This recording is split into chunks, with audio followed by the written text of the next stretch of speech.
don't work with sentiment. All right.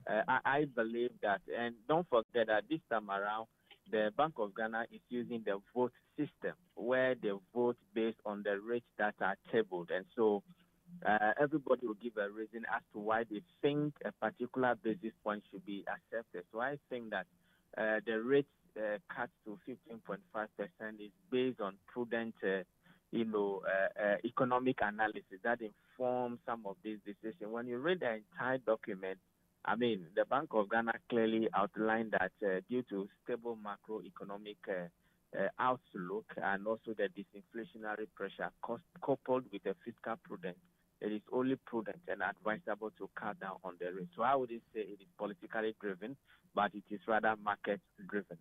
Hmm. I see. But so what message does the rate cut send to domestic and foreign investors? Good. So what it technically means is that confidence is bouncing back into Ghanaian economy, and that the cost of doing business, most especially the cost of capital, is also coming down. And so any investor that actually wants to invest within the Ghanaian economic jurisdiction, they will expect a much lower, cost of capital as compared to what used to be in the past. And again, the fact that the rates are coming down clearly shows that the macroeconomic fundamentals are beginning to be stable or now stronger. Because if you compare the rate to what we have witnessed in the past, it had even more than 30%, policy rate. But now that is half of what we are experiencing now. So clearly, this tells both local and offshore investors that one, the macroeconomic indicators are stable, and that two, confidence is bouncing back in the Ghanaian economy, and that three, the cost of borrowing in Ghana is also coming down. I see. Now we're going to talk more about the 24-hour economy shortly. But how does our economic standing right now, or economic context in 2026 currently, in terms of inflation, exchange rate, energy cost, and all of that, how does that affect the potential impact of this policy? Well, I don't think the economy will have any impact on the. You mean the impact of the economy on the 24-hour policy or on the MPR? Okay, let's look at the MPR for now. So it is rather the MPR that is having an impact on the performance of the economy. You see, the MPR is like sort of a gauge, the thermometer that we use to measure the temperature of an economy. And so when the MPR is coming down, it means that the economy is also responding to the policies that the Bank of Ghana is implementing. Right. And so if you have a high policy rate, what it means is that there are inflationary tendencies, because once the policy rate is high, what it means is that Bank of Ghana is using that policy rate to drain excess liquidity from the system, so that will not have excess supply of cash in the system that will engender some inflationary pressures. And so if the monetary policy rate is down, what it means is that the economy is actually responding to, price stability. So basically that is the meaning. And so it is the policy rate that actually tests, helps to gauge the temperature of the economy in terms of price stability. All right. In terms of the impact on businesses, I mean, you in your initial remarks, you were talking about the fact that you expect it to come down further, so that borrowing costs will come down and all of that. But do you think are banks likely to pass the rate cut fully to borrowers, especially SMEs and startups? And if they are likely, how likely are they? Okay, so the banks don't only factor the policy rate in pricing of their liability and their liabilities that earn interest. Okay, they don't only factor the reference rate; they also factor a lot of other factors. For instance, they don't factor only the policy rate. They also factor the reference rate, that is the Ghana reference rate, which is the benchmark lending rate for for the banks, and they also add on their premium. And so the fact that the policy rate is coming down is good. But I mean, individual banks must add their risk premium, because if you want to go to the bank to borrow, and I also go to the bank to borrow, and another person goes to the bank to borrow, our rate may one be different, because of how risky the customer is. Because if you are going to take 10 million, you can negotiate for a better rate. If I'm going to take, let's say, 10,000 or 100,000, I can also negotiate for a better rate. So the banks take the Ghana reference rate, which is now a little over 14%, and then they add their risk premium. So the fact that Ghana policy rate, or the MPR, is going down does not necessarily automatically mean that, lending rate will also come down. Yes, that is the expectation, but the banks will also take into consideration a lot of factors before deciding on their risk premium, which is added to the Ghana reference rate to determine the price of their assets. Now, if you look at the past, you realize that in June, the policy rate was at 28%. Then it was reduced by some 300 basis points to 25%. Somewhere July. Then in August, we maintained at 25%. Then in September, the rate came down to 21.5%. Exactly. Now, when it came down in the September to 21.5%, the Ghana reference rate was also reducing. Now, in June, the Ghana reference rate was around 23.80%.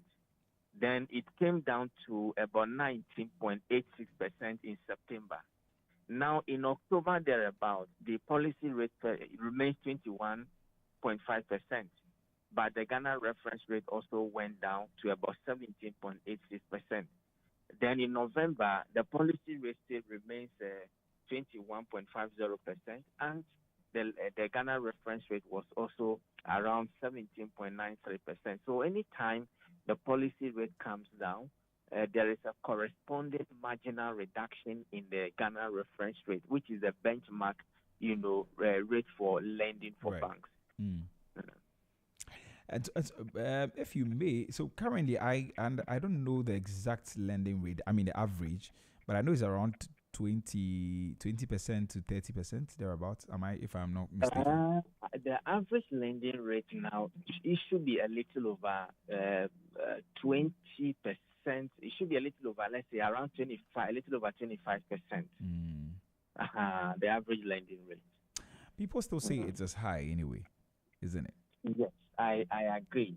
Because I've always maintained that if you want to grow an economy, you cannot grow an economy with such a high lending rate. Because, see, this year, the budget that was presented, the government actually intended to create about 600,000, jobs.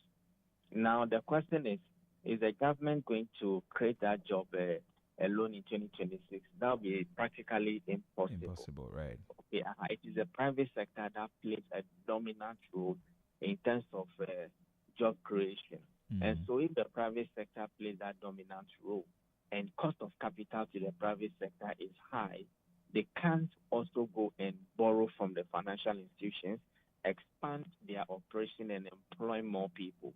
And so I think that anything above 10% is still high for businesses, most especially SMEs. Don't forget that in every economy, it is the local SMEs that build the economy.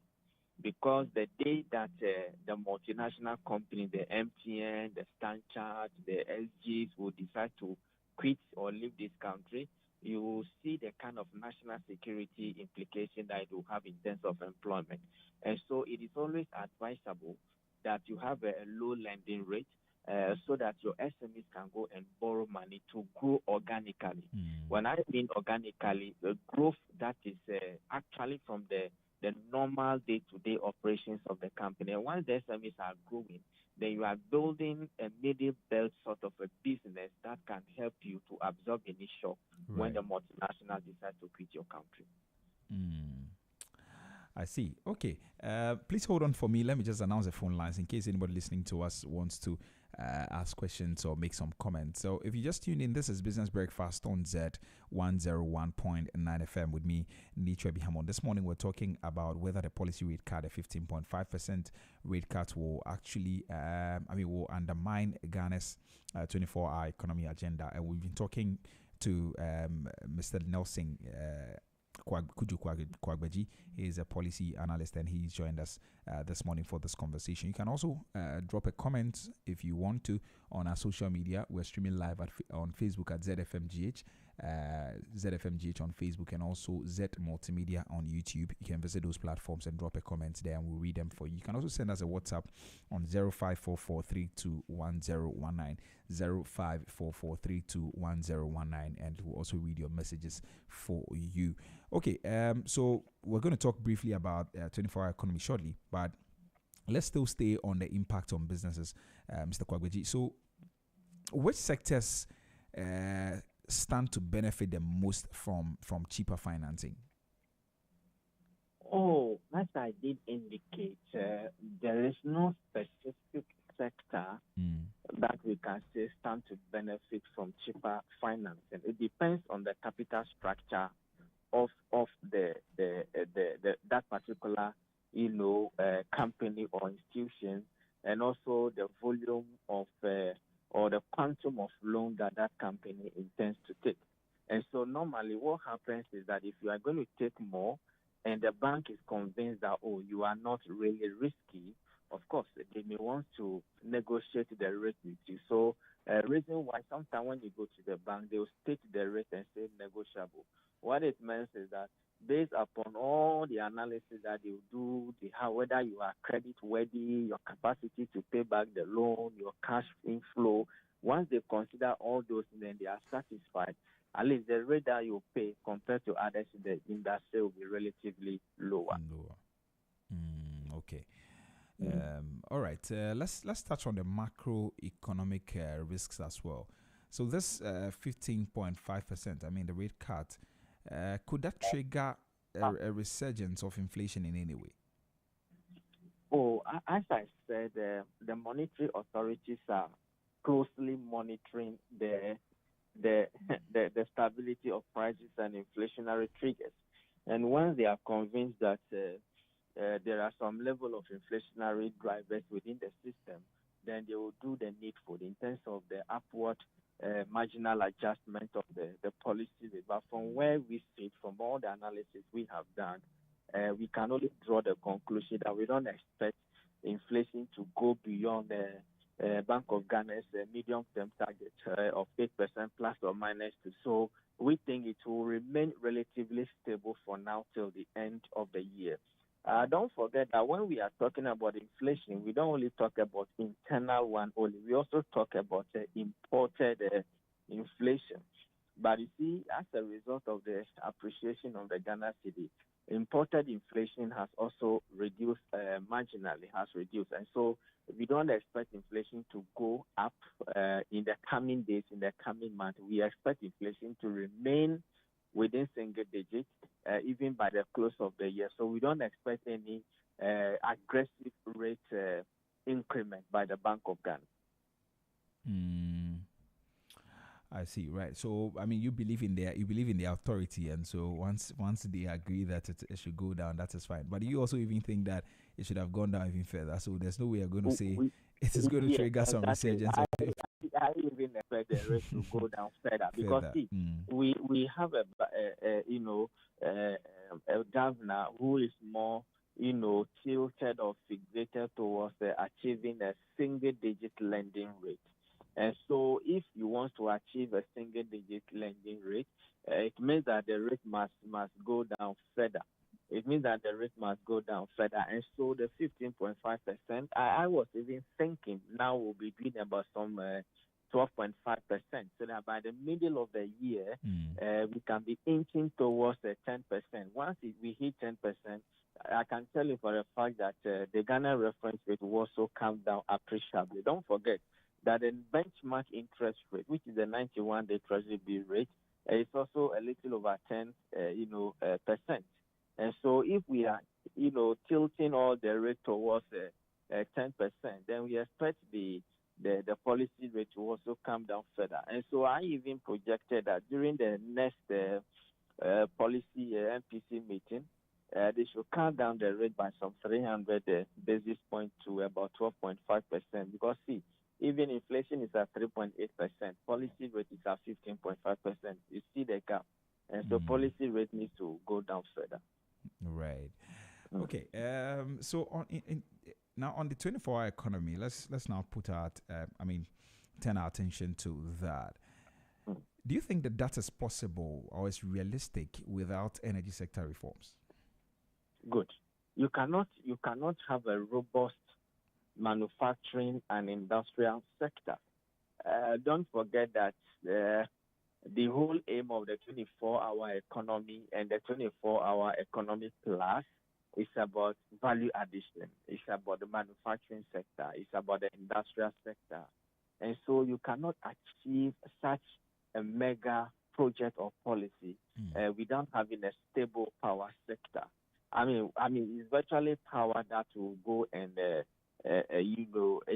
power the electricity that will empower the industries and the manufacturing companies that we want to establish. And so the 24-hour economy cannot really be successful if we have a challenged energy sector. Now, which is why some of us are happy that for some time now we have enjoyed some relative stability of power. And again, when the second gas processing plant comes on board, we expect to have some level of excess power that will be used to support the operations of the 24-hour economy. Because if you don't have power for households, you cannot certainly have power to support that industry, of industrial operations. Yeah. So there's some reforms that must go on there. What reforms do you think? What other reforms do you think are very necessary? Well, I think the major problem facing the energy sector has to do with operational efficiency. You see, the sector is choked with so much debt. Our contract are signed in Ghana in dollars, so we have to go and look for FX to pay. The IPPs also invoice the government in dollars. So I think it has to do more with operational efficiency. We need to cut down significantly on waste within the sector. Again, I think everybody at all who wants to enjoy electricity must pay for it, just like internet. If you don't pay for it, you can't use it. So I think operational efficiency is one of the major reforms that government has to look at. Because see, if you don't have money, you can't operate a successful energy sector. True. The legacy debt in the sector, they are so much. And the reason why in the next mid-year budget review, we are expecting the finance minister to tell us something about the quantum of money that they have mobilized from the D-levy that was introduced some time ago. Right. Okay, so energy sector reforms is very essential. Now, what role does labor productivity and skills alignment play in making this 24-hour economy viable? Well, I think the whole objective of the 24-hour economy is to create jobs for all manner of persons, irrespective of whether you are skilled or unskilled. So that is the overall objective, or somebody to also get something to do. And so whether you are skilled labor, you are unskilled labor, because the manufacturing companies, they don't only need people who wear ties to go and sit in the office. They also need the security guys. They also need, all kinds of persons to work there. So in terms of labor, I think the 24-hour economy is going to help in terms of the kind of people or the manner of people that they employ. Then in terms of productivity, we expect the productivity or output to be enhanced. So what must happen is that most companies are in the manufacturing sector or value addition, value chain. They must look for new market outside the shores of this country, because if you are producing and you are not selling, you only be having a lot of stocks. Yeah, it's that's only true. prudent that So once you sign up and your output or whatever you are producing is in excess, then you have to go out there to go and look for new market, not necessarily in Ghana, but even within the West African sub-region. Yeah, I agree with you because we saw one particular state institution. I've forgotten the exact state institution that started the. I don't know if you remember, but one of the state institutions actually started, and I understand that they've actually decided to go back to their regular operations because there is no demand for the things that Exactly. they are. Yeah. So before you can hook onto the program, then you have to make sure that your product is driven by a particular niche of the market. Because you don't produce to store, you produce to sell and make a market. Yeah. So when you are producing and there is no market for it, then that is why I am happy that there is an authority that will give go ahead to companies that will hook onto the program. Because see, if you want to join the program, there are certain benefits that you will be enjoying under the program. And that benefit must inure to the benefit of the economy in general, in terms of your tax contribution, in terms of your employment and everything. And so if the authorities think that, oh, whatever you are coming to do, there is no market for it, you may not sell, I'm sure they may deal with it in a way that will be a win-win for both the company and the government, and to a large extent the economy in general. All right. So I wanted to ask you earlier, but so from where you sit, I agree that we need to look at their demands and all of these things. But from where you sit now, are industrial parks, logistics and supply chain efficiency ready to support continuous production from where you sit? Well, I wouldn't say we are ready.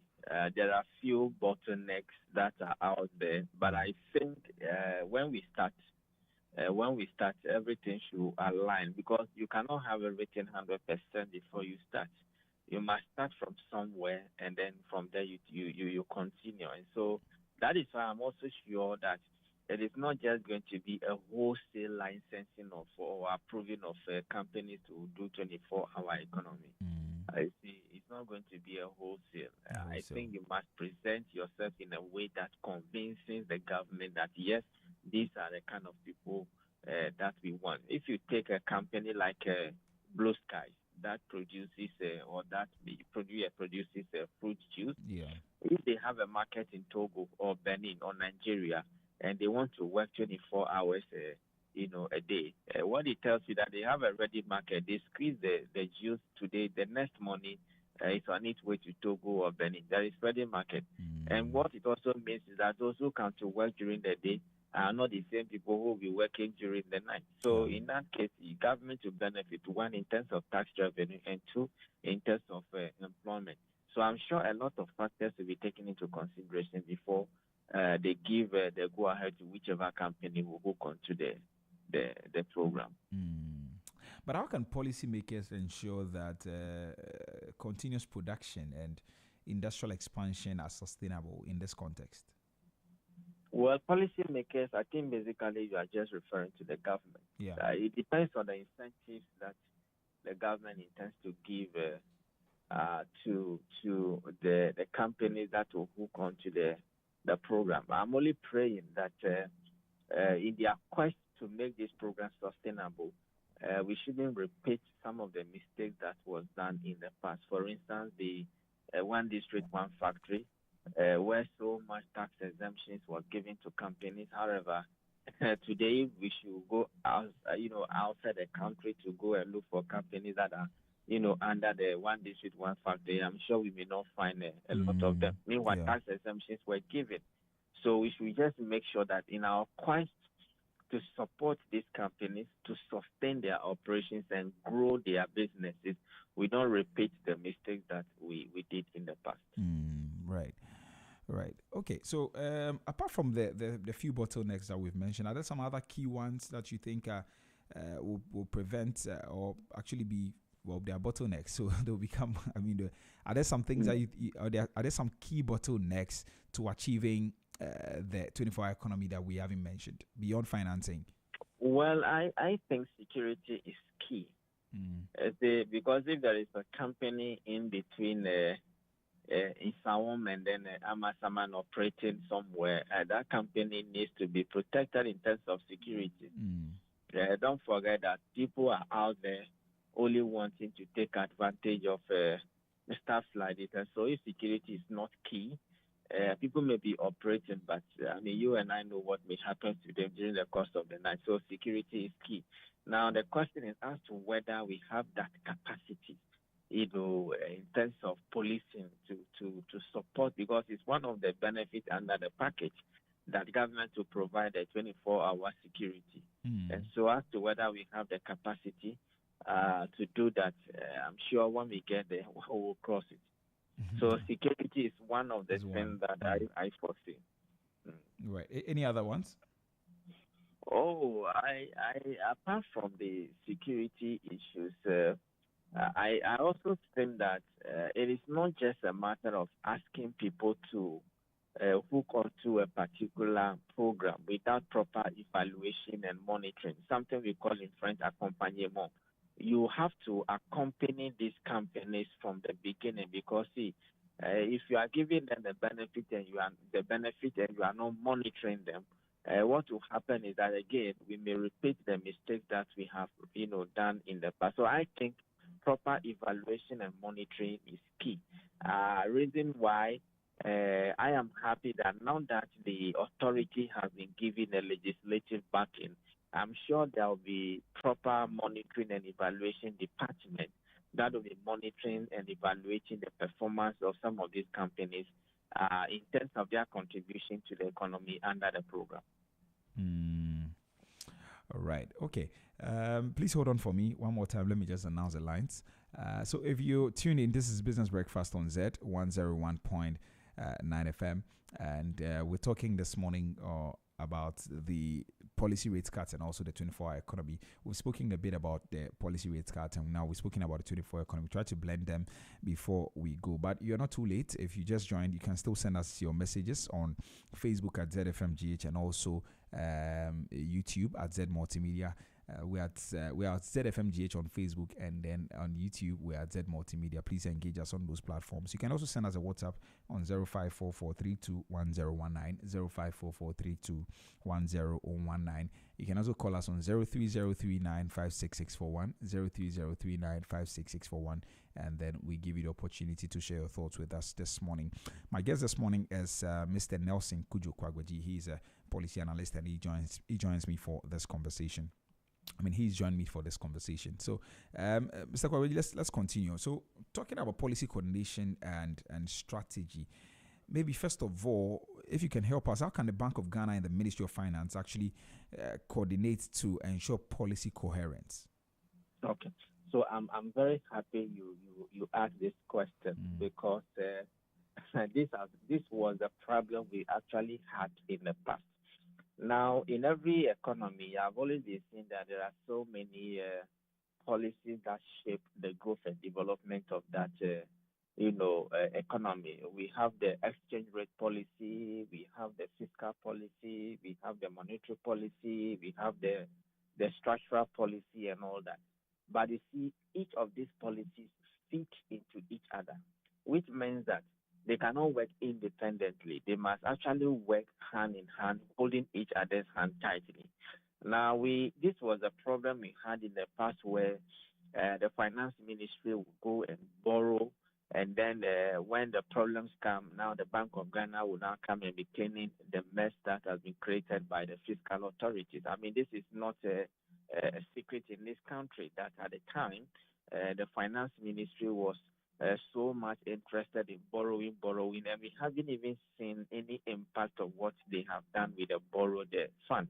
But this time around, you could see there is a coherent and well-coordinated working relationship between the fiscal authorities and the Bank of Ghana. I have always been saying that since I started analyzing and monitoring Ghana's economy for some time now, we haven't seen such a level of coordination between these two bodies. The reason why we are seeing the intended objective, because see, if Bank of Ghana is being strict on its monetary stance, but the finance ministry is being all over the place, carelessly borrowing, no fiscal prudence, no cost minimization, you'll see that we'll have a serious problem. You remember that at a point in time, the governor issued a statement instructing everybody to transact business solely in the Ghana In the city. Ghana city, yeah. Exactly. Then during the budget presentation, the finance minister also made it clear that henceforth we shouldn't do any pricing, any invoicing, any settlement, or paying in Ghana using the foreign currency. So you could see that the finance ministry and the Bank of Ghana, the central bank, they are working hand in hand in terms of their, policy coordination. And so policy coordination is key in terms of achieving a stable, or a stable economy. I've always been saying, and I think I repeated this on TV3 some time ago, that if you have a central bank that is doing something differently, and you have a finance ministry also doing something differently, at the end of the day, we may have the challenges that we had in the past. Absolutely. Right. But are there some global examples that you may want to point to? I mean, of countries that successfully, as it were, balanced monetary easing with productivity-led reforms in any way? Well, every economy needs to produce. If you are producing, it means that you are growing your economy organically. It means that the economy is not growing artificially. So productivity increases output of the economy. That also enhances the GDP of the country. And this one falls within the domain of the productive sectors of the economy. Which means that when the productive sectors of the economy are doing well, not really the public sector organization, what do we normally see is that we see productivity increasing, output increasing, and that also translates into the overall GDP growth of the country. Okay. So what data points should actually guide policymakers, specifically in adjusting the policy rates going forward? Please come again. I'm asking that what data points you think should guide policymakers in adjusting the policy rate going forward? Oh, normally the adjustment of the policy rate is dependent on the temperature of the economy. If the temperature of the economy in terms of inflation is going up, then what it means is that there is excess liquidity in the market. And so Bank of Ghana has to increase the policy rate in order to drain the excess liquidity to maintain price stability. Again, if the temperature of the economy is coming down, just like what we are seeing in terms of the disinflation, what it also means is that the Bank of Ghana will continue to monitor the economy, and if the need be, they will reduce, they will cut down on the policy rate. So generally, it is actually the temperature of the economy in terms of price stability that determines whether the policy rate will go up or will come down. Okay. Maybe let's try to offer some advice to businesses, and before we go, our time is almost up. But so how should businesses plan for potential volatility while leveraging cheaper credit? Well, I have always been saying that as an SME or business, you don't just go to the bank to borrow because you have the capacity to pay. Sometimes it is good, not sometimes, all the time, it is always good to use your own fund, in growing your business. And so in as much as policy rate is coming down and we expect lending rate to come down, it doesn't mean that SME should just rush to the banks and then start borrowing, because still they may have some implication on their businesses. And so because if you go to the banks, if you don't have the capacity to pay back, they may not be able to deal with you. So I think that borrowing decisions should be made prudently, because it may have certain level of implication on your business operations. Okay. And also for investors, what contingency strategies do you think they should consider? Especially under this dual policy environment. Well, for investors, once you are placing your money somewhere and you are getting a positive real rate of return on investment, I think it is good. Don't forget that in the past, what happened was that Even Treasury bill rate for 91 day was around 28-30%. And I've always been saying that when the short-term rates are going up like that, then it means there is a problem because the normal yield curve is actually gently sloping. But when you have the short-term rate rather going up, then it means that there is a problem. And so the rates that are in the market now, I think they are organic. I mean, the finance ministry just released a document indicating that they have paid DDP interest. And so for them, for investors, to the extent that the rates are low, it doesn't discourage them. But what it means is that at least they'll be getting back their investment and whatever gains that they made on their investment. I mean, we've all seen what happened in the past when NAM1 was giving all kinds of rates. That is a clear indication that there was the rates are artificial, they are not genuine, they are not organic. But now when you go to the market, inflation is at 3.8%. 91 day treasury bill is at little over 10%, which means that when you invest, at least you'll be making something on your investment. Okay. So if the rate cut successfully stimulates productive investment, or this particular rate cut and maybe the future ones, because you still expect it to go further down, if it does and it stimulates productive investment, what would a positive maybe 12-month outlook for the 24-hour economy look like? Generally, we expect our GDP to go up.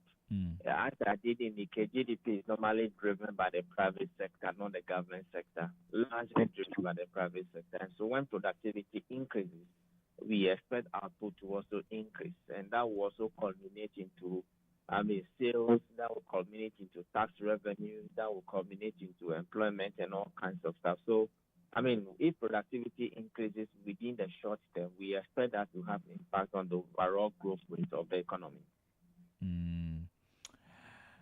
Okay. And conversely, if the inflation and currency pressure rise, how might businesses be forced to adjust operations?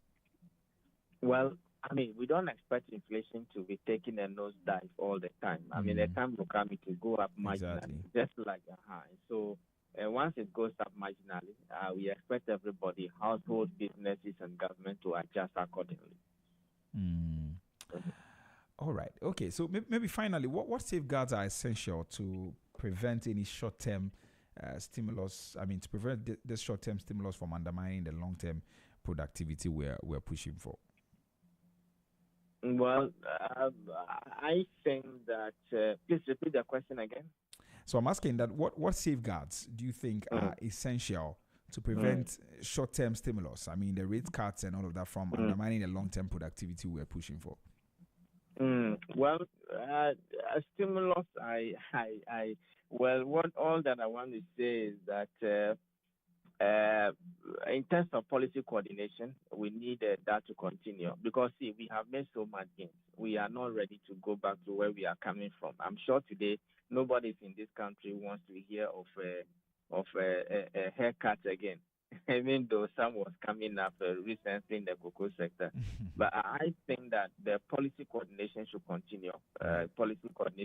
Whatever we are doing now that is yielding the right result, we should continue doing it so that we don't make gains today and then tomorrow there will be some problem and that all the gains that we have made will be eroded by the challenges that we face in future as a result of policy decisions that we have made as a country.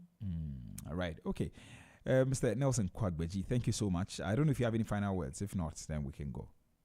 Oh, well, I don't have any final words for today. All right. Yeah, thank you very much for having me. Thanks so much for making time to join us as well. All right. Thank you. Okay. So that was Mr. Nelson Kujo Kwagbeji. He is a policy analyst, and he joined us this morning talking about the rate cut as well as the 24-hour economy and whether the rate cut is going to undermine the 24-hour economy in any way. So we've had quite a number of things. There are things that we have to do. Some energy sector reforms. We have to also be able to monitor the things that are happening in the economy, and that should inform the rate cuts and all of that. So those are some of the things we're speaking about this morning. That's how we wrap up today on the Business Breakfast on Z. If you miss any parts of this particular conversation anyway, you can visit our social media platforms. We're on Facebook at ZFMGH and also on YouTube at Z Multimedia. You can visit those platforms and then you get the opportunity to play back. But thank you very much for listening to us, and thanks for joining the conversation right from 6:15 till now.